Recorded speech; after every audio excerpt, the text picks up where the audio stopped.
Okay, so then by 1999, 50 Cent gets a deal with Columbia Records. Right. Trackmasters. Yep.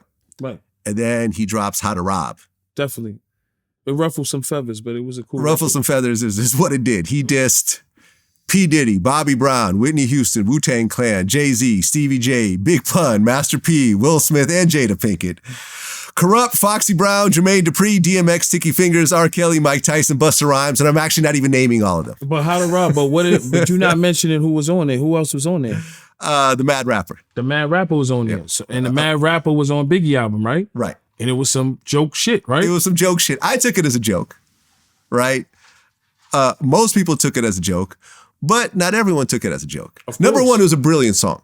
Just a perfect, like when you drop a perfect song with a perfect beat and but 50's crazy like that. I mean, he's crazy like that. I mean, he figured out his marketing plan, and it worked. How to Rob was a classic.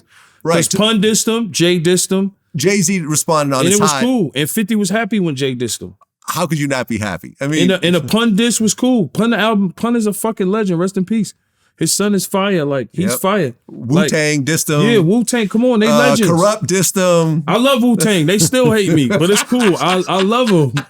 I'm watching the show. I love them. They hate me.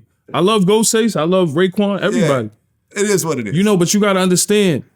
For me, you got to understand. Me coming up as a kid, I listened to Fat Joe, Jealous One's Envy.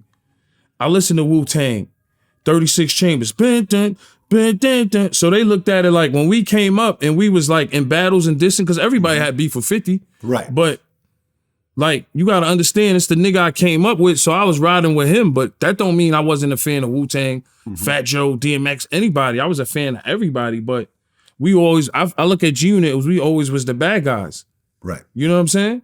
I mean, from day one, from coming out with How to Rob. Right. Just this. And then I looked at it like with the beef with Ja Rule. I never looked at Ja Rule in them as like real street niggas. Ja Rule probably sold a little bit crack, but he never had the block or nothing. Irv wasn't like in the streets. Like, no disrespect to them niggas. I don't care for them niggas. They, it's forever fuck you and forever fuck me. I don't care.